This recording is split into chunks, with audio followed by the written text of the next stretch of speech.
It has been quite some time. Going on 6 years since I last tried something like this. Hey, it's me. Soundwave. Agent Soundwave, that is. I'm back. And this time with a gimmick. At least for this playthrough. We'll see if I decide to keep it. And this is Gravity Circuit. A neat little indie game that is very heavily inspired by Mega Man, one of my all-time favorite franchises, which I have done a playthrough of on this channel, at least the first game as of me uploading this. So, getting started, we'll ignore this completed file, which thankfully has no spoilers on it, and I'm going to be taking the approach of a walkthrough guide to help people out on their first playthroughs of this game. For difficulty, we'll be going with normal, but I actually do prefer, personally, playing this game on hard mode. But again, we'll be going with normal for this playthrough. Many years ago, during a digging operation, a mysterious structure was unearthed. Dubbed the Ark, its purpose and origin were a mystery. But soon after its discovery, a terrible power emerged. Virus army, an endless wave of merciless robots attacked our city. Outnumbered and unarmed, we were unable to stop their destructive march.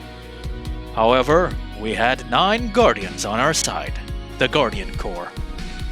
With the power of circuits, they fought the invaders. The conflict was long and devastating. In the end, only one of our Guardians remained. But much like our city, he too had sustained great damage. We have tried to repair him to show him our gratitude. But even with our best efforts, he has remained offline ever since. Now, many years later, the virus army has re-emerged. Right now, we can only hope for a miracle.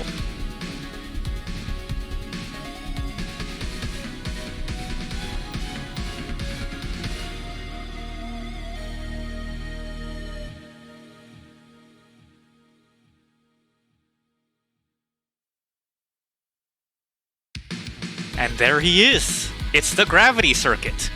And with that said, I do want to apologize for something in advance. I done goofed while editing this video and kinda messed up the sound syncing for the gameplay itself. I mostly fixed it, but the sound is off by a couple of frames. It'll only be for this video, but I do apologize. Anyway, here we go!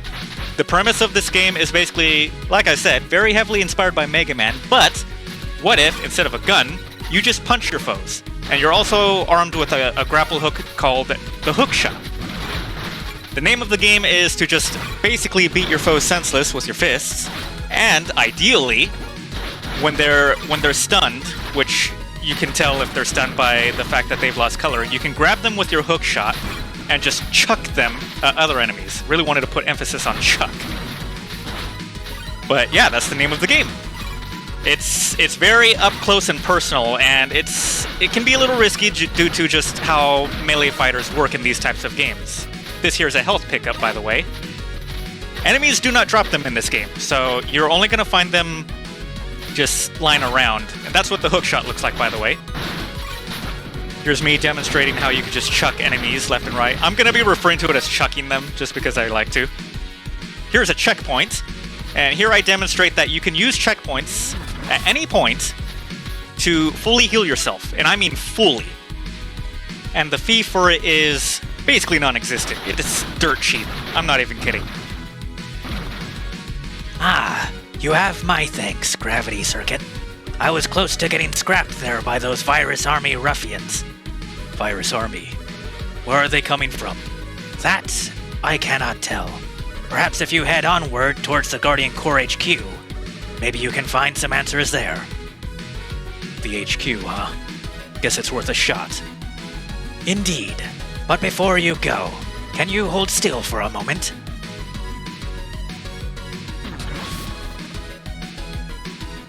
That should help you with fighting the Virus Army off. Ah, many thanks, citizen. Don't mention it. Now go. I'll catch up with you later. So what that mysterious bot just handed us was our first burst technique. I believe it's called Flying Punch. You'll see me use it later. Probably at on the boss of the stage even. But burst techniques are basically, imagine your special moves that you would have in fighting games. It's basically that. Those little green squares underneath our health bar indicates how many burst attacks, or I guess burst techniques rather, we can use. And you can refill those squares by maxing out the meter that literally says max right now.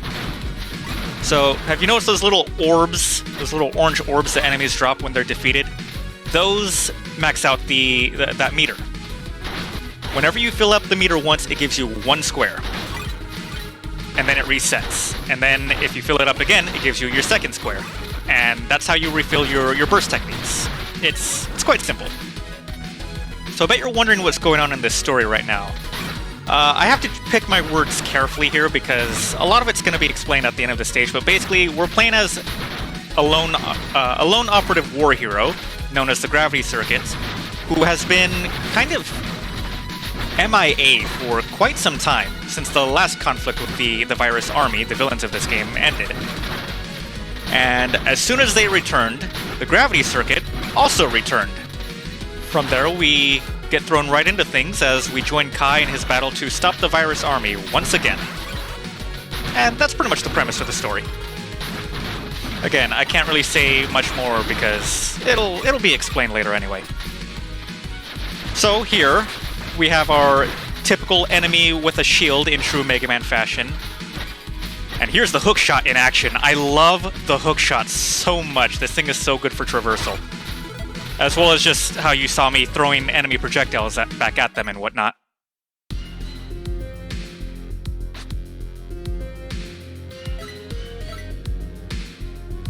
Oh, look. What do we have here? Looks like everyone's favorite hero has awakened. Cable, is that you? What's going on? Oh, you still remember your former comrades, huh? Former? Wait, what are you saying? I don't have time for this. I'll let them wrap things up here.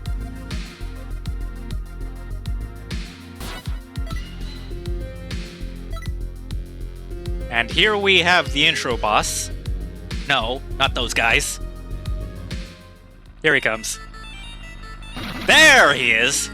So, right out the gate, jump up to the third platform as soon as you can, because as you can see here, he caught me off guard with that laser attack. Until I had recorded this playthrough, I'd actually never seen him use that attack, so I was just so surprised by that. The usual attacks he will use is he'll launch a spiked fist at you that just goes back to him, or he will fire a machine gun from his mouth where the projectiles just kind of follow the pattern you move in. Other than that, he'll just move from one side of the screen to the other. And there's our burst technique, Flying Strike. It's fairly weak in terms of damage right now, but it gets the job done. The hookshot can also be used to deal damage, but it's only worth 1 point of damage. And there you saw me pick up a data chip. Every boss will drop one upon defeat on your first playthrough. We'll find out more about what those do later. Gravity Circuit, over here.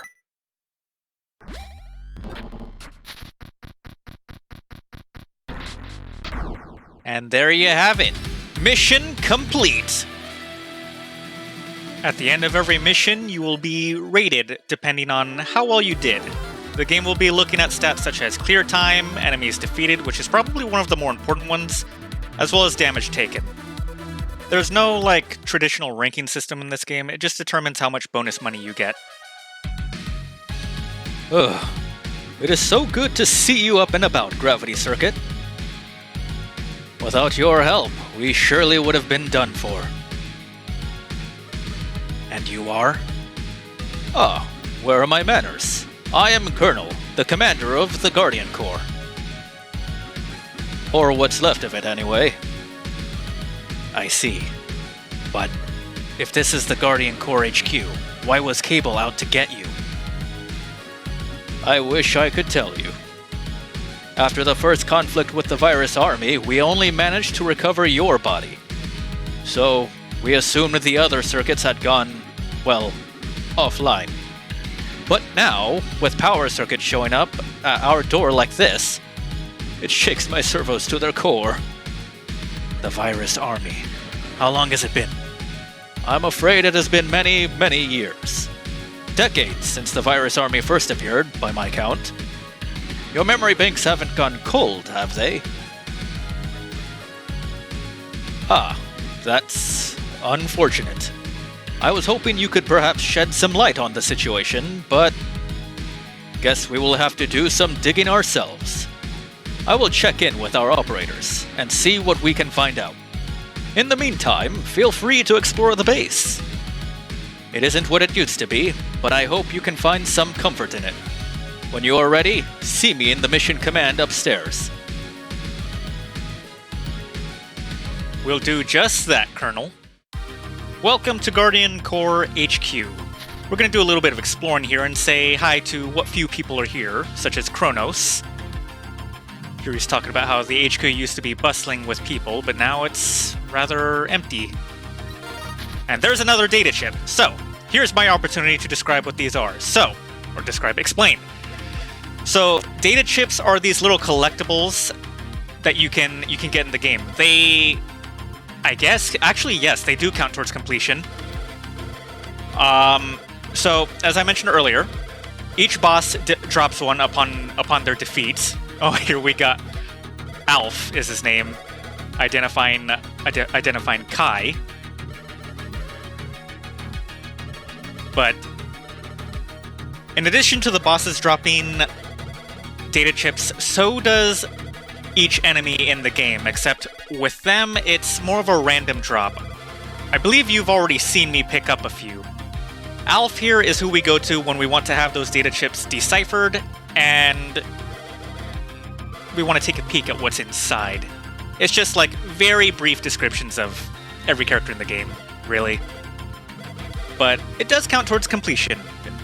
Mainly if you care about achievements, that is.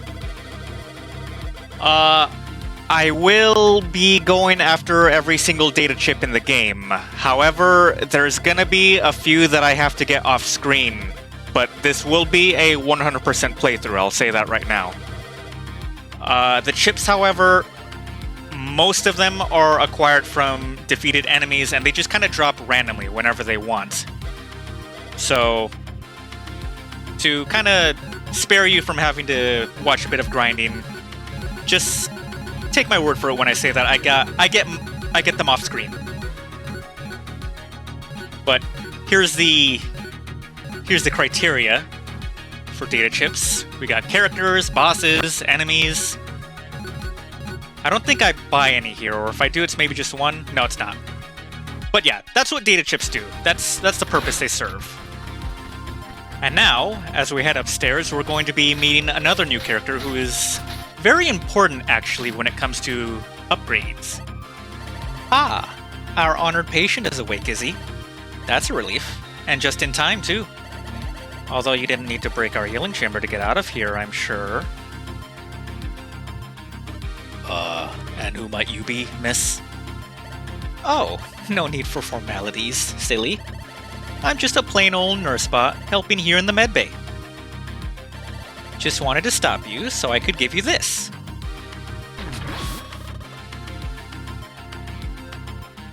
Ah, much appreciated, miss. Don't mention it. Should you need any more of these, come see us. While repairing bots is our primary duty, we also research various chips. These chips range from passive bonuses to even giving you new abilities. We'd be honored to make more of them for our dear hero, but we would like to ask for your help in turn. Alright, what can I do for you? What you heroes do best, of course. Rescuing civilians. In all the ensuing chaos, there are many civilians in need of help. Just thinking about them getting hurt angers me so. Should you come across any, please send them over here to the HQ, where it's safe. For each heroic rescue, we will give you a rescue token. You can then use these tokens to research new chips. For a small fee, of course. Right, I'll see what I can do. Many thanks, our sneaky little patient. What she gave us there is an equipable upgrade called the Energy Absorber. That makes it so that we get more burst energy when we overkill enemies. I'll be using it for now, but once I get some better upgrades, I'm gonna replace it and never use it again. Seeing as this is gonna be a 100% playthrough as well, I of course will be saving every civilian in the game. Salutations, Gravity Circuit. I hate to be the bearer of bad news, but our radars are picking virus army activity all around us. Fortunately, the activity around the HQ is low thanks to you, but they are targeting some key areas, crippling our resources. We, or the city for that matter, won't last long if this keeps up. When Virus Army first appeared, they seemed chaotic and unorganized. How are they well coordinated this time? The answer should be pretty obvious, don't you think? They are following the commands of those rebelling circuits. Huh? Who are you? Pardon my intrusion. I am Nega, just a humble traveling bot. Very well. But what was that you were saying? The Virus Army is taking orders from the rebel circuits? Indeed. These rebelling circuits intend to strong-arm full control over the city. Or destroy it entirely, whichever happens first. Oh, we're doomed, aren't we?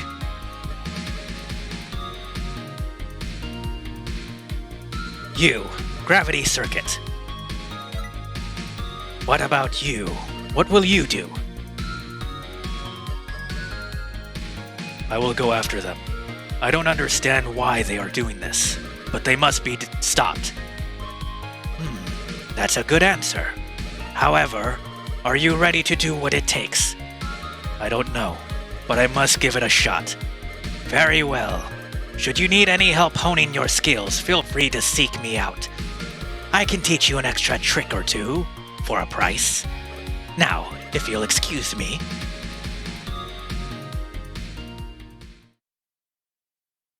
Oh, thank you for siding with us, Gravity Circuit. You have my eternal gratitude. Just call me Kai. Alright, Kai it is. Meanwhile, it seems like our operators have finished their analysis. Multiple circuit signals have been picked up supporting Nega's claim. As much as I hate to say it, the others really have become rebel circuits. At this point, it's safe to assume they won't cooperate with us. So, unfortunately, you most likely will have to take them out. I know. I will do everything I can to protect the city. Thank you, Kai. Here are the mission locations with suspected rebel circuit activity. Here's our 8 bosses for this game. The first one we're going to be going after is the Junkyard one, which is the one with the giant plus on her head. But before we do that, I strongly recommend that you pay a visit to Nega, because despite the game having only just begun, he already has some of the best upgrades in the game available, if you ask me. So first things first, I highly recommend picking up Catch Interrupt. This is a counterattack which lets you counter literally everything in the game. I'm not even kidding. Or almost everything. There are some things it won't work on. In addition, I also recommend getting Rising Upper, which I think is the next one I'm going to be buying, as that's a good aerial attack for a special move. You'll see me make good use of it in our first stage, in fact. I'll be keeping Flying Strike as my go-to burst attack for the time being, but I will be switching over to Heavenly Pile Drive, which I could recommend you get along with these other 2 techniques. It is very good damage-wise. Here I am equipping my burst techniques to respective buttons. So you press the shoulder button to use a burst technique, and in addition you use a directional input on the D-pad to determine which one you want to use. So, now that we've gotten that taken care of, it's time to go after our first rebel circuit. Our radars have picked up some unusual activity at a nearby junkyard. As far as we can tell, something is reanimating various junk there. This suggests the presence of Trace, one of the rebel circuits. If left unchecked, Virus Army might soon get some spooky reinforcements. So go out there and stop those junk bots. Make sure you don't leave any behind because, well, I don't like the idea of such spooky things roaming about. Take on this mission? Very well. Prepare for transfer! I love saying that, so get used to hearing me say it a few more times throughout this playthrough. And now, introducing our first target. I love these little boss introductions, by the way. Meet Trace, also known as the Patch Circuit. So, to give you a little idea of what each of these bosses are like, because they all have their own unique personalities, I'm going to be reading their brief descriptions that were made by the game's creators on the character highlights, which I have access to through Steam. So, Trace, the Patch Circuit, is quite crafty, yet a creepy scientist type, always tinkering on something. It's no surprise, then, that she occupies the junkyard to raise a ghastly army of her own. She is named after program tracebacks, with her title referring to program patches. So, there you have it. There's the origin of her name. Now, we've seen a little bit of it already, but if you haven't noticed just yet, the gimmick of Trace's stage is that there's going to be these press compressors all over the stage, as well as zombie bots. The stage is littered with zombie bots. And also these annoying little goop things. These things are annoying. That's exactly why. Good job, past me. I'm glad I got to demonstrate that. So that little pickup over there is our health upgrade. Think of like the hearts from Mega Man X if you've played that. There's our first one. It increases our HP by 4 units. The boss order for this game that I take prioritizes getting those health upgrades first. There's a total of 4 in the game, so you can expect the next 3 stages I tackle to each have one as well. Here's our first civilian, by the way. They tend to be hidden behind fake walls. You can tell... Well, no, you kind of gotta pay attention for it sometimes. There are some that are really sneaky. But you can tell if a wall is fake, or at least destructible, by looking very closely to see if it's cracked or damaged in some way. I'll try to show off what I mean in a second. I think with the next one there's like a destructible ceiling. But I'm gonna be honest, they get very well hidden. Yeah, like here we go. Can you see the crack in this wall? It was right there. You really gotta pay attention for these things. That is, unless you don't really care about rescuing the civilians, at which point, forget about them. Not a big deal. Although, I will say it is very much worth your time to try and rescue as many civilians as you can. Though those passive upgrades the nurse mentioned are very much worth your time. I won't spoil what some of them are, but I'll just say they are very good. There's that fake ceiling I was thinking about earlier. And in a second, you're about to see me use Catch Interrupt. That's why I love that move so much. I should have used it there as well. I don't know why I didn't. And I don't believe I've mentioned what those little containers are. Those contain bits, which is this game's currency. I should have mentioned that sooner. But yeah, bits are this game's currency. In addition to rescue tokens from rescuing civilians, you also need plenty of bits to get upgrades. This applies to both the nurse as well as Nega. And if you recall what I mentioned earlier as well, you do get bonus bits at the end of each mission if you've performed well, especially if you went out of your way to rescue every bot in the stage. You also get an additional bonus if you manage to beat the boss of a stage without taking any damage. That can be easier said than done though, especially if you're playing on hard mode, but it's not impossible. The bosses in this game, they more or less follow a set pattern. It's not exact, like it's not a perfect set pattern. They will mix it up a little bit. There's a bit of randomness to it, but it's you can predict them, is what I'm trying to say. I'm going to regret doing that in a little bit. Not sure why I used Catch Interrupt on that guy, but I recommend saving both of your burst techniques for this guy. Meet the mini-boss of this stage. Not every stage has a mini-boss, thankfully, but I think at least 2 of them do, as I recall. There might be more. It kind of escapes me at the moment. This guy's whole thing, though, is that he's going to try to slam his fists on the ground to attack you, and it'll make these little blocks fall. Other than that, he opens his mouth and fires a machine gun at you. The projectiles just follow your movements. You can just simply walk and dodge them like I did earlier. I recommend using Rising Upper on this guy to make quicker work of him. If I had both burst techniques, this fight might even be over by now, but unfortunately that's not the case. But yeah, I recommend saving both of them for this guy, because it does make this fight a bit faster. Unfortunately, I'm going to have to do this the hard way and go for some aerial kicks whenever he lowers his head. Once again, you can just walk left or right to dodge the machine gun, and from that point, beating him is as simple as just observing his movements. What you really gotta watch out for is that junk that falls from the sky when he slams his fist on the ground. Upon defeating the mini-boss, we'll be greeted by another checkpoint, which I really appreciate the placement of. I said this before in the intro stage, but I'll say it again. You can fully heal yourself, including fully restoring your burst blocks, or rather your burst techniques, when you spend a bit of money at the checkpoint station. I could strongly recommend doing that. The game doesn't really punish you for it, so it's super beginner friendly, and just makes the game quite a bit easier. The game is very generous with checkpoints too, so I really appreciate that. It's really good game design on the developer's part. There's also no lives in this game either, so if you die, I believe you just restart at the last checkpoint you stopped at, so again, very good game design. I do agree with the notion that lives are a bit of a dated game design decision in this day and age, rather.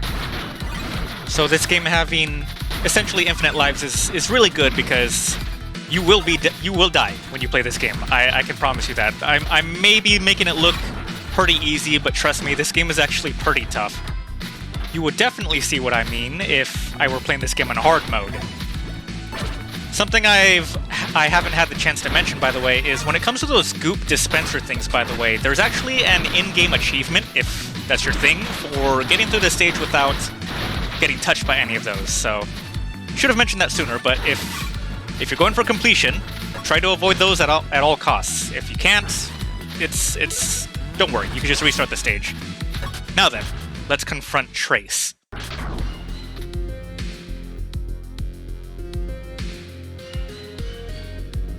Well, if he isn't the hero.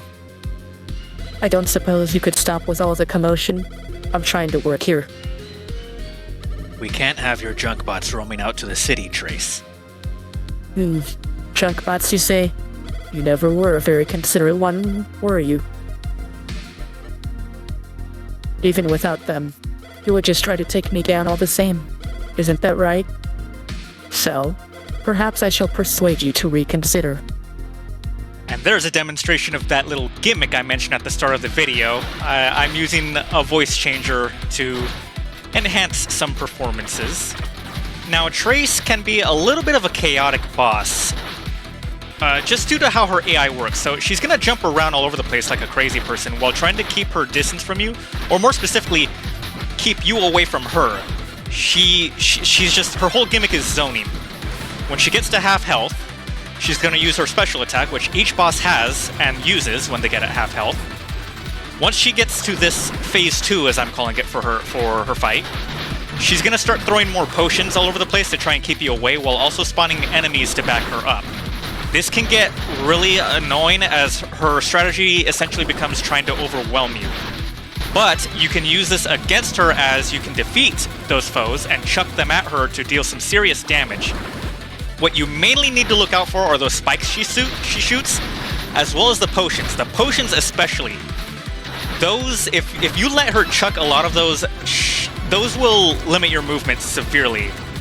And at that point, she has control over the fight, which just is not good. That said, I grab one and toss it back at her because I'm tired of those things. Grab the data chip, and that's it. Good. And here I was, just trying to raise my own army. Only so much some loose scrap can do, in the end. Good luck out there, on your own. And with that, the first Rebel circuit has fallen.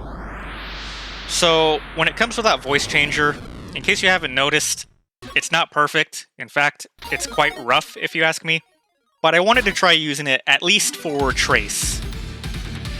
My plan was to use it to voice all of the female characters, but that kind of had to go out the window once I realized that there were just no voice options that worked for the nurse. I might try using it for the next female boss we meet, if I can find one that I feel works well enough for her. Transmission received. Secure the circuit in the vault. Yes, sir.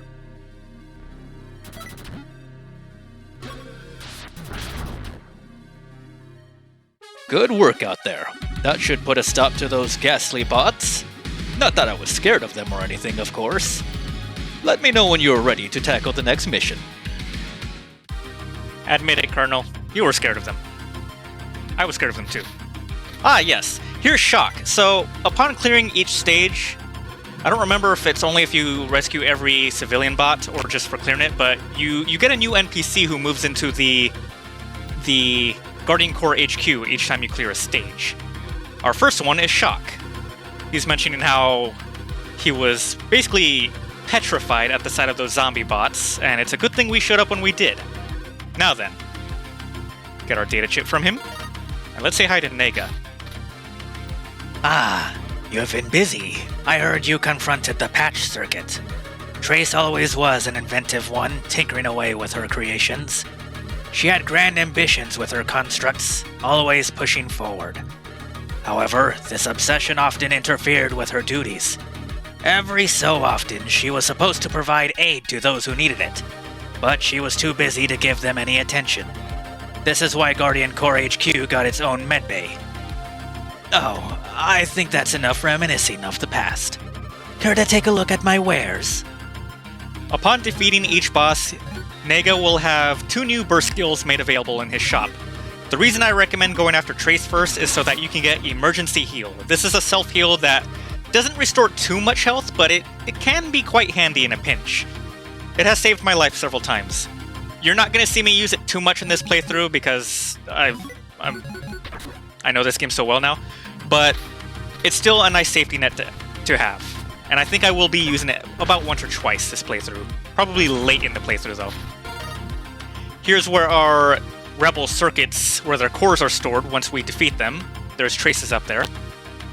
But I think that's going to do it for episode 1 of Gravity Circuit. So, I will see you in episode 2.